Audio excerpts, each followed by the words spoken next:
Okay, this is a 2015 RX350. I assume it applies to all the way back to 2010. There wasn't a lot of instructions or videos I could find on how just to upgrade the factory sub. So I figured I would do one, and hopefully it helps some people, because I searched and chat GPT'd, and you get all these mixed answers. But I finally got it out, and I'll go through how I got it out. I didn't think to record this until after I got it out. I was like, oh, I should make a video. So here we are. So in reverse order, if you don't want to watch the video backwards, basically this pops out. Take those bolts off, take this out, spare tire cover, pop all the pins out of the jack container and the little bin, all of that stuff. Pop all the pins out of that. Pop off this trim. It just pops off by hand. This trim pops off by hand. Take the bolt out of here. Take the bolt out of the tie down on both of the tie downs there. Pop this trim off of the seat release. There's no screws there, just pop that trim off. And at that point, this trim should lift up. And you can pop this trim out a little bit if you need to. You probably will. But I just folded this up so I could get to the sub. Some people take this all the way off, but I didn't. And so if you look at the sub, it's 8 inch, but the bracket is like built into the sub frame or whatever, and you can't get it off. Like, so there's 4 corners where the screws go, and so there's no off-the-shelf sub that's going to fit those holes. From what I understand, I put an ohm meter on this, and it bounces around between 2.5 and 2.9, which indicates about a 3.5 ohm sub. I even called Crutchfield about it, and they said, yeah, it's an odd sub, and they recommend going to 4 ohm instead of going to 2 ohm. So I ordered a dual voice coil 2 ohm sub, and I'm just gonna wire it to where it's a 4 ohm. Also, these holes next to the primaries, they're like little pins that stick out of the plastic in here, and so the pins kind of sit in there, and then you got these 4 screws that hold the sub in. So, which makes it very difficult, because now you got to figure out, well, how do I get a new sub in? So basically what I did, I just outlined this frame, and then the new sub, inside, and just kind of cut out a wood bracket. And these 4 screws here, don't worry about these other ones, are the actual screws that are the corner screws. And then these other ones are for the actual sub when I get it. I saw one other guy, a picture where he just basically didn't use a bracket, and he just drilled holes into the plastic and just made new holes. But the problem is the plastic, I don't know if you can see it, but it's all like ribbed or like honeycomb plastic, so it's not solid. But you can try to screw it directly into the sub directly into here, but like I said, finding a place for the screws to land, you almost have to bypass this part and just screw it into this back part right here. So I chose just to do a little wood bracket. I probably should have used MDF. I just used what I had. It's like a piece of plywood. And here's the wire. I just cut the ends off of it, and I'll use that. But the enclosure, like all this is the enclosure, but it goes down to all this black part. All this is part of the sub box.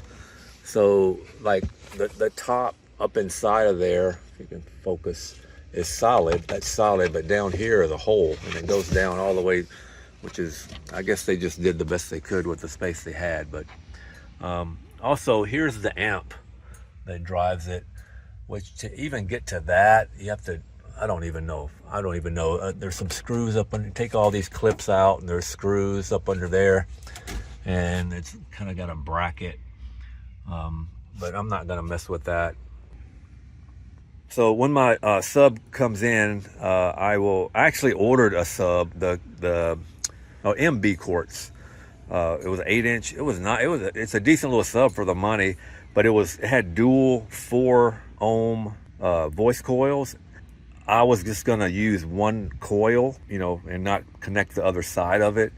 But I heard that it's probably best not to do that because you don't get the best efficiency. So I ended up sending it back, and I ordered a dual 2 ohm voice coil, and you can wire that 4 ohm. But I'll come back and after I get the sub and put this back together.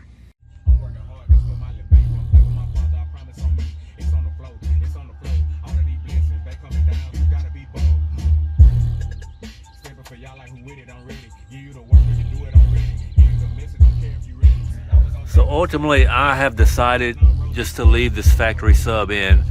After looking at all the research and understanding that this amp is only pushing about 50 watts to the sub, adding a 200 or 300 watt sub, it just wouldn't do any justice without adding a new amp. So I learned a lot, and I hope this video is going to be helpful for you guys. But I put the factory sub back in.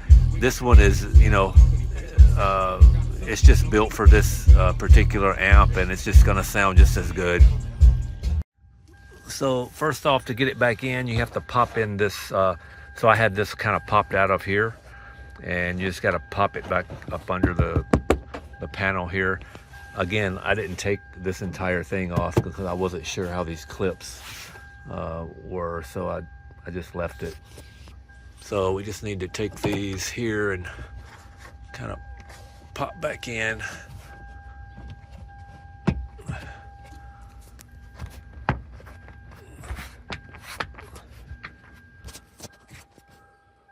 It's about the same on this side. So there's 2 kind of push pins right here, one here and one here, that I'm going to pop in. So I just put these pins back in here so I wouldn't lose them. But if you can just pry them out like this. And then you have, you put the trim back on here, which is this. And then these 2 tie downs, they pop back into, let's see, one goes there, and then the other one goes there. And there's a hole in there, so you just pop it in and put the screw in.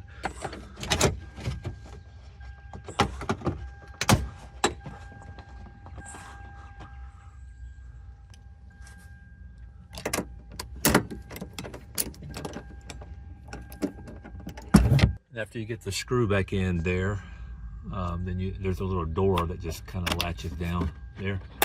Put it back up.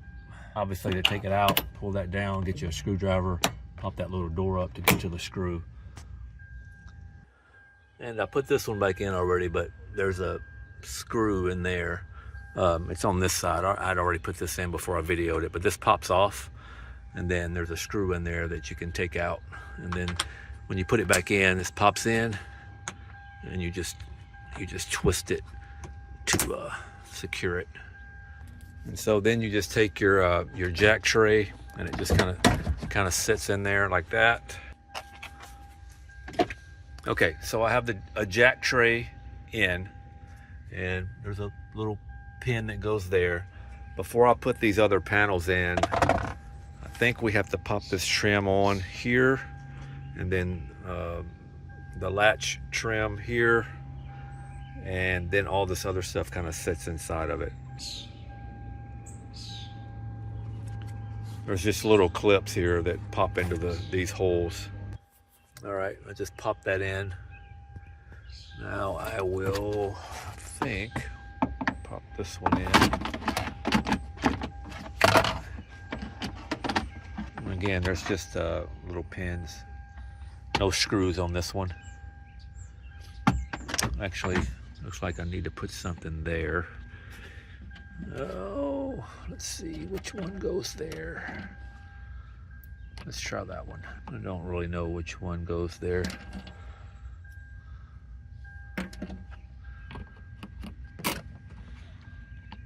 That looks good.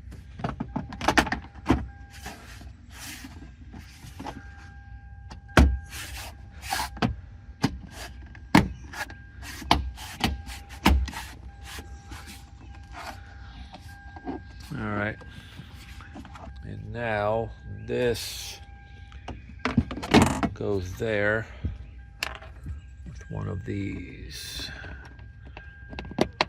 pins there. It should set in there.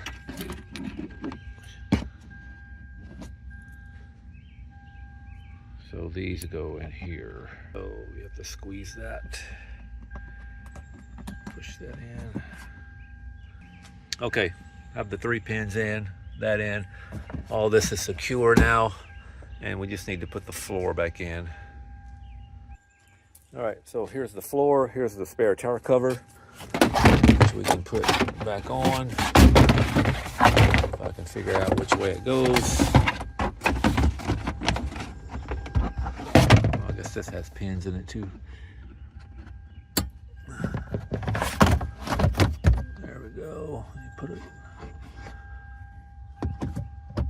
Oh, maybe that's not supposed to come out. Keep that.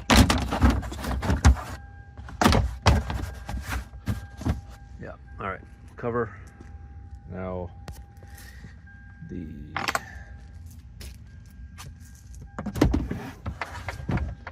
floor here.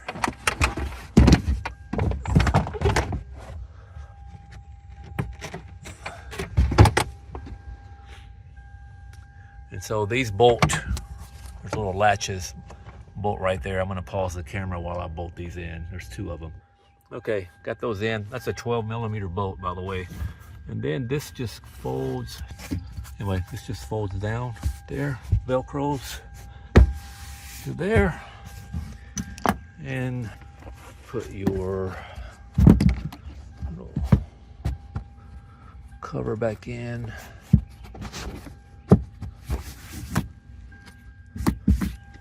Then put your mat back in if you have one. Well, anyway, I hope that helps. So in reverse order, if you don't want to watch the video backwards, basically this pops out. Take those bolts off, take this out, spare tire cover, pop all the pins out of the jack container and the little bin, all of that stuff. Pop all the pins out of that. Pop off this trim, and it just pops off by hand. This trim pops off by hand. Take the bolt out of here. Take the bolt out of the tie down on both of the tie downs there. Pop this trim off of the seat release. There's no screws there, just pop that trim off. And at that point, this trim should lift up. And you can pop this trim out a little bit if you need to. You probably will. But I just folded this up so I could get to the sub. Some people take this all the way off, but I didn't. And that's it. I mean, once you know how to do it, it should take you 30, 45 minutes to replace the sub, but an hour maybe. But hope that helps.